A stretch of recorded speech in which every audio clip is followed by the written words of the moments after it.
right, we're going to give the author 5 minutes, but we're going to establish we have a quorum, so we're going to call the roll. Skinner. Here. Gilmore. Here.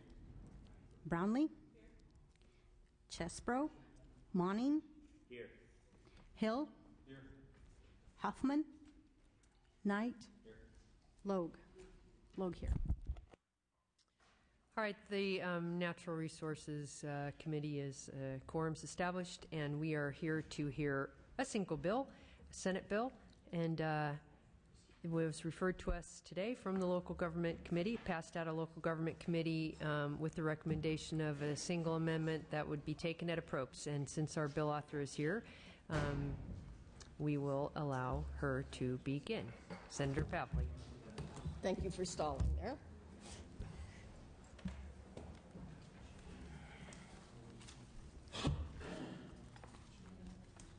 Thank you very much for holding this hearing in quick order. I really appreciate that. And Chairwoman Skinner, you're well aware of the PACE program since Berkeley probably began this wonderful concept of how you can overcome the hurdle of high cost of setting aside the money for needed energy efficiency or solar panels on your roof, whether it's a home or a business. How do you put up those upfront costs? Well, PACE, the Property Assessed Clean Energy Program, is the way to go about doing it. It's cost effective, it makes it more affordable, and what it does is put an assessment on your property tax that you pay off over a 20-year period to front the cost of putting in the energy efficiency programs or renewables, and the money you get back on your saved utility bills makes it a sort of a win-win solution. So I want to thank Berkeley and the other cities that have been pioneering this effort, including San Francisco, the county of Sonoma, Palm Desert, and there's unbelievable interest. Like Assemblymember Brownlee, all 10 cities in Ventura County are looking at this. And so this is a voluntary program. It's voluntary. A lot of the same people from this morning. I'm looking at Steve Knight. Same room. I'm having a issue here. Yes, and West Chesbro. Yeah, Dancy's good. It's a completely voluntary program. Voluntary for the homeowner, voluntary for the business, voluntary for the local entity who wants to participate, and voluntary if they'd like to participate in a state program. And that's what this bill is about. It's a part of the jobs package. It's an extraordinary session bill, and it's to spur the creation, frankly, of thousands of jobs. It is part of the jobs bill, as I had mentioned, reduce the cost to residential homeowners and businesses, the cost of the loan for energy improvements. It's a win-win-win, benefits workers, it benefits the environment, and it benefits the bottom line, and that's the cost of utility bills for homeowners and small businesses. There was an amendment that I took in that last committee that was going to be, I think, part of the record in this particular committee. Chairman Skinner, you were part of that discussion. This bill is to simply accelerate the use of one of the most promising new financing mechanisms for property improvement, and that's the PACE program. It will create a new program in the State Treasurer's Office in the California Alternative Energy and Advanced Transportation Financing Authority. I'm going to have to do something with that title. It's way too long. They will administer the program to make local PACE funding more attractive by aggregating these loans. I have a support letter from Treasurer Bill Lockyer in support of the program. What this bill will do is authorize a $50 million reserve fund that can be used for qualified PACE financing programs. Why are we doing that? It's a credit enhancement to further lower financing costs to the borrowers. The reserve fund will leverage between $500 million and $1 billion to be spent on jobs and energy efficiency investments. This funding for the reserve fund comes from the California Energy Commission Renewable Resource Trust Fund. We've been working with the CEC and believe that this is both an appropriate source, and using these funds will not have impacts on other state programs. It's sort of an undersubscribed account through the $1 million roof, the CSI program. By creating a state program in the Treasurer's Office, PACE loans will be lower and more attractive to financial markets, also lowering the cost of financing. Other than de minimis administrative costs, which can be paid for by the interest from the bonds, the state has no exposure for defaults. This is, as I said, a win-win. Jobs, good for the economy, good for homeowners, good for businesses. It's an issue that's been brought to my attention over and over again, especially when I've had in the district sort of seminars on how to make energy efficiency measures more affordable to homeowners as well as businesses. It has the support of business, labor, the Treasurer's Office, and the environmental community. I appreciate your support of this measure. With me today is Bob Epstein from Environmental Entrepreneurs. They're the sponsor of the bill. And I believe Jan McFarland is also coming. We'll find out there. Madam Chair, I'll move the bill. Got a motion on the, okay. We may have you modify that because it may be a motion with amendments, but we'll take it for now and go ahead. Okay. Thank you very much, Assemblymember Skinner. My name is Bob Epstein. I'm with E2. As Senator Pavley mentioned, we are the sponsors of the bill. Our strategy behind promoting this bill is to create jobs in California. A lot of focus there on construction jobs, and we believe this bill will accomplish it. We've seen evidence from really Sonoma County, where they did 1,100 properties in 9 months of improvements and saw a net improvement. We think the biggest factor is to get the interest rates down, make it more affordable. This bill does that in 2 ways. First of all, by aggregating more properties, you lower the risk of a default from any individual property, and that improves the ratings of the bonds. The second is to have the defaults covered through a reserve fund that the state does. There's no risk to the state because the fund is secured by a lien against the properties. When that money is then paid back, it flows back to the state. So the state is not taking any unusual risk. In fact, it's a very safe use of money. And as a result, as you can see from the support letter passed out, we have support from large companies like Johnson Controls or Royal Bank of Canada, a lot of young startups. We see a lot of that in the energy retrofit business. Those will be present in every county in California. So as a result, our estimates are that this $50 million will leverage $1 billion in private money. That will result in about 10,000 direct jobs, another 10,000 indirect, and approximately $68 million in new revenues, resulting from both the sales tax on equipment and the income tax paid by newly employed workers. You can subtract from that the savings from unemployment that you might be dealing with otherwise. And we think in this particular time in California, this can have an immediate effect. It can take effect as early as this summer because of the special session. And we think cities in your districts will directly benefit, and we encourage your support.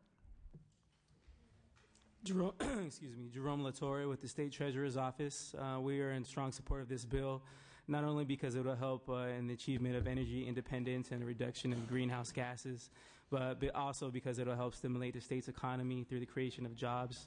And for those reasons, we urge your support. Madam Chair, members, Jay Hansen with the State Building Trades Council.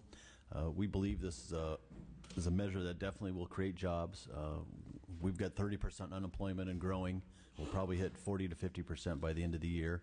So this is a good piece of legislation, we believe, that's going to promote jobs and getting our members, giving them a chance to come back to work. This bill does have a prevailing wage provision, which caused a little bit of consternation for one group that decided to oppose it because of that. And in their letter, they claimed that they had to oppose because there was no prevailing wage rate for a solar installer. That is actually not correct. The Department of Industrial Relations has been asked in 3 different places in the state to determine that, and it's been determined every time to be the inside line wireman rate, which is what the prevailing wage rate is. You know, our members make about $50,000 a year on average.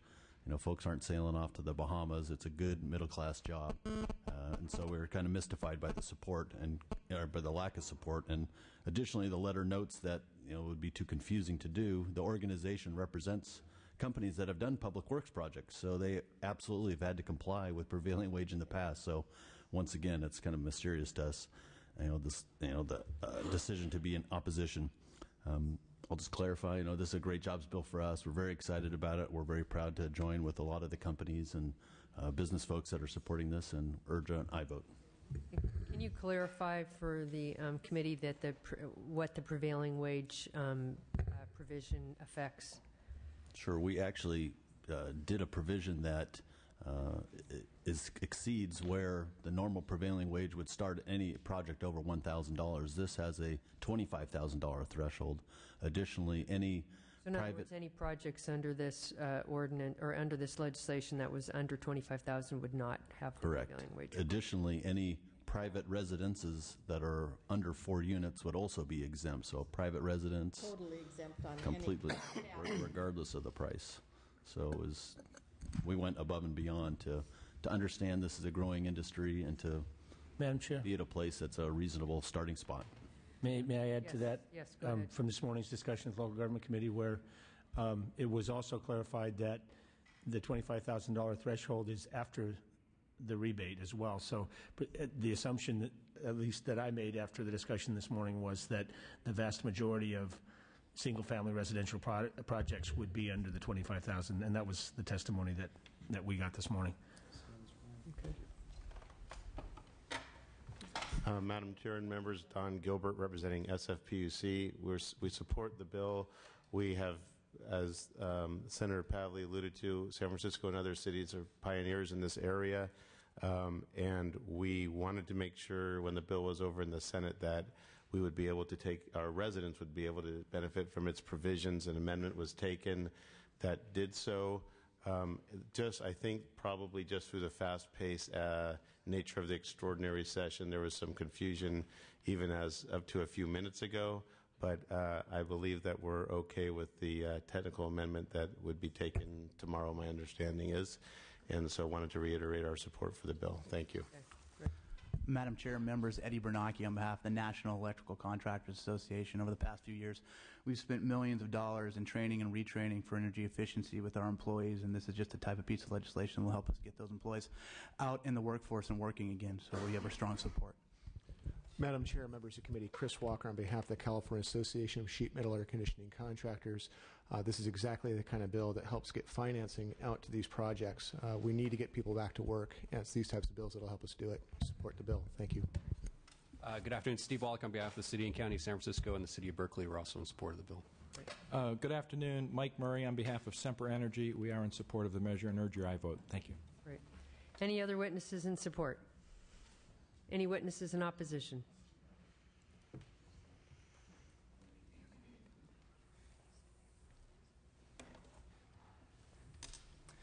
Madam Chair, members, Will Gonzalez on behalf of the California Solar Energy Industry Association. I appear to be an army of one today. It's not. This is not a bill we want to oppose. We were in full support of this bill until the amendment on Friday that added the prevailing wage requirement. 2 points on this prevailing wage requirement. The issue of whether or not there is a solar wage rate in California needs to be cleared up, and I think the supporters cleared it up for us. There is a wage rate that folks want to use, and that is the rate of an inside wireman. Most solar projects are less than 10% electrical work. The rest of it is carpentry, rack building, just general labor work. That's a different wage scale. So one of our concerns with this is that we would like to see the state develop a solar wage determination for a solar installer, and then we can talk about a prevailing wage requirement. If the prevailing wage requirement is an inside wireman, that's going to be a significant increase in the cost of these systems, and we think it's going to be a deterrent to installing solar. The second piece that's a concern is where we apply a prevailing wage requirement. Clearly, if we use ratepayer dollars today to build a power plant out in the middle of the desert, it's a public works job. Today, when we install solar under the California Solar Initiative project, those are ratepayer dollars. That's not a prevailing wage job. We use ratepayer dollar utilities, use ratepayer dollars to incentivize the replacement of water heaters, air conditioners, all sorts of rebate programs. Does not trigger prevailing wage requirement. So the argument that this is current law, or that the limit right now is $1,000 and this is a generous increase so you don't capture, I think is a little misleading, because we I believe, are setting precedent here to make an argument that other programs that are using ratepayer dollars should also be required to pay prevailing wage. So unfortunately, we oppose the bill because of this specific requirement. Thank you. Any other speakers in opposition? Questions by committee members? Hi, Mr. Huffman.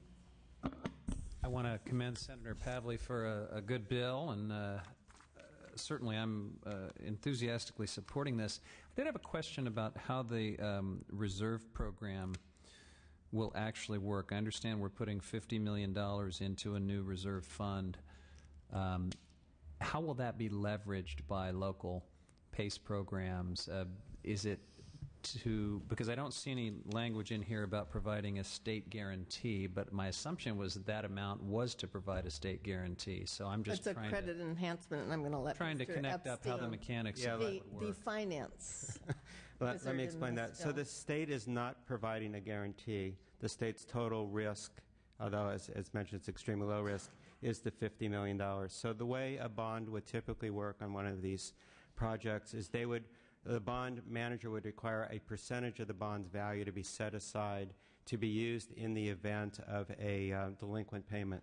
And they typically ask for between 6 and 12 months worth of payments to be set aside. So let's say there's a $20 million bond and it was 10%, to use a round number. $2 million of that bond could never be used. It's set aside to deal with possible defaults. So in this bill, the proposal is that the full $10 million bond would be used for construction, and the 10% in this case would be taken from the reserve fund, would be set aside. The state would earn interest on the money. If there were any delinquencies, then that money would be used. When the delinquencies were cleared, the money would be paid back to the state. So somewhere, we think a typical reserve fund will be around 5% once things get going. So that's how the $50 million would leverage $1 billion. Okay, that's how you get to that. So that would be $1 billion statewide. And do you have a sense for how big some of these? I mean, I don't want to use the term PACE because that's just clean energy, and we've expanded it here to include water. So we need to find a different acronym in California. You can be in charge of that. I just say that CAFTA is already taken, so you can't use that one. Okay. But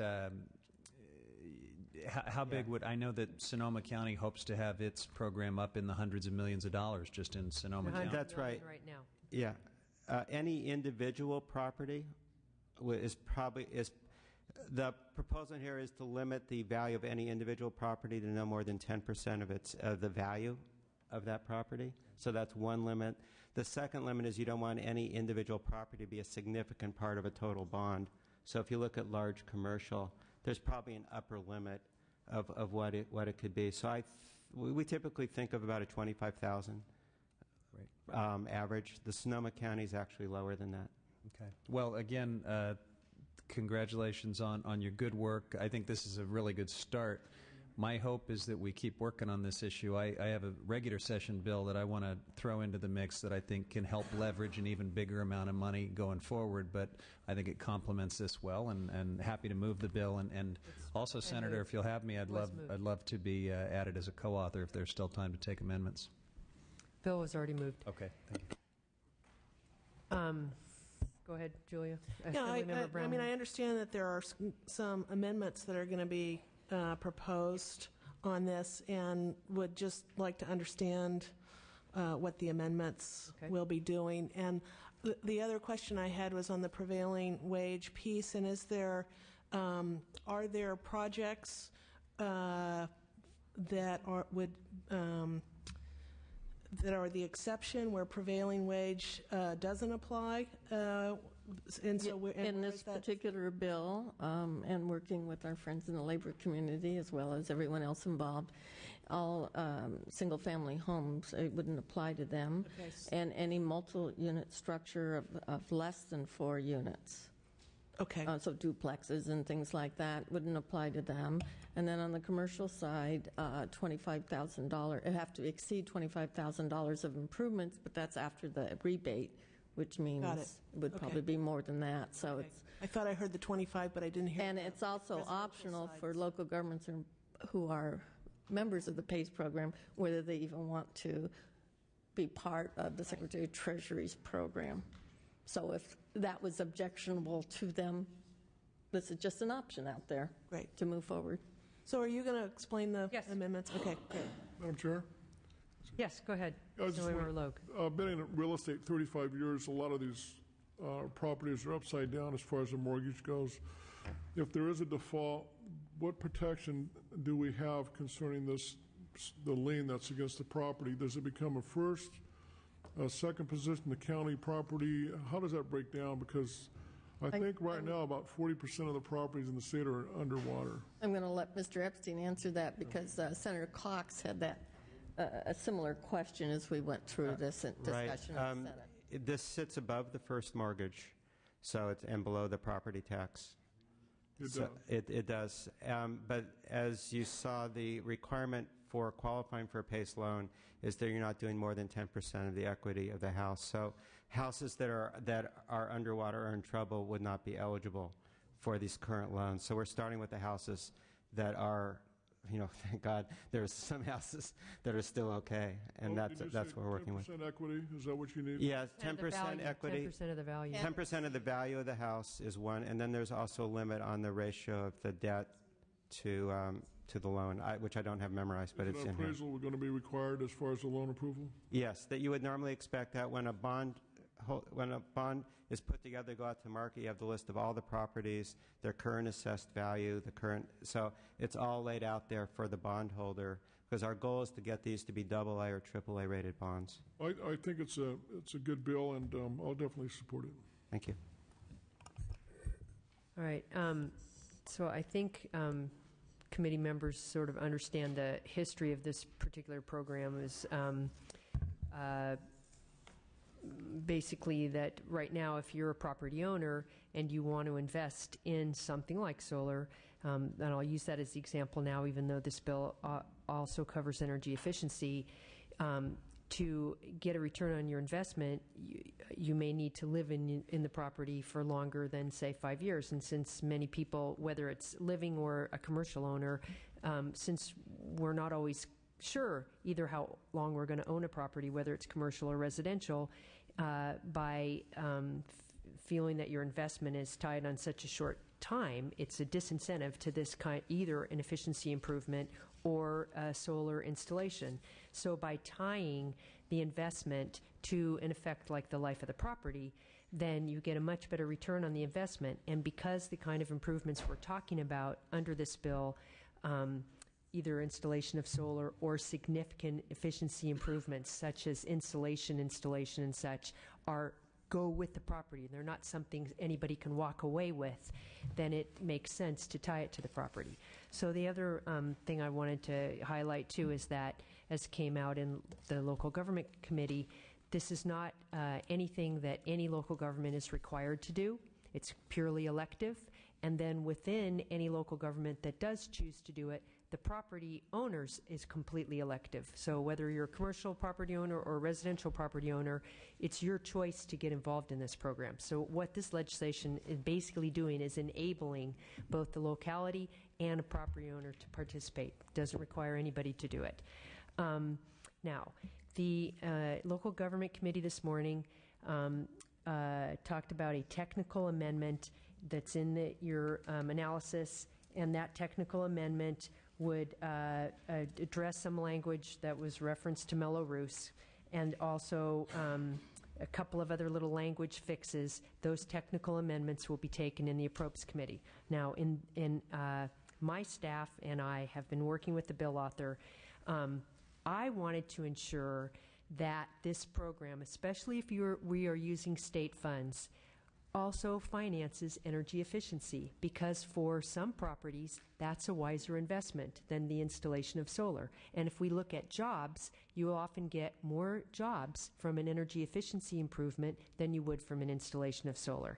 And while the bill now allows for it, we do have some local governments who have started the program and not allowed financing of energy efficiency, only allowed financing for solar. So we will be having an amendment added in approps that basically that any local government who chooses to participate in this program would have to also allow. They wouldn't. The property owner wouldn't be forced to do the efficiency improvement, but the local government couldn't restrict the program to solar only. They would have to have the program open to financing efficiency and solar and or. So those are the amendments that my staff and I have been working on and have the author's agreement on. And I think that from the point of view of job creation and also benefit to the property owner, ensuring that the monies can be used for efficiency is very, very, very important. So, any other questions by, yes, of course, Assemblymember Gilmer. Thank you, Madam Chair. Just very, very quickly, I appreciate the bill, and I appreciate the comments in the opposition to the bill, but clearly, east of my district and throughout the state, man, we need to put people to work, plain and simple, and that's why I'm going to support this bill. We need it desperately. Great. Thank you so much, and I think we can do a roll call unless there's any other comments. So we are passing, your motion was correct. It's do pass exactly as in front of us, not amended. It's approps that will take the amendments, okay? Oh, right. So we will now do a roll call. Skinner. Yes. Skinner, aye. Gilmore. Aye. Gilmore, aye. Brownlee. Brownlee, aye. Chesbro. Chesbro, aye. Monning. Aye. Monning, aye. Hill. Aye. Hill, aye. Huffman. Aye. Huffman, aye. Knight. No. Knight, no. Logue. Aye. Logue, aye. Bill is out. 8-1. Thank you so much. My Republican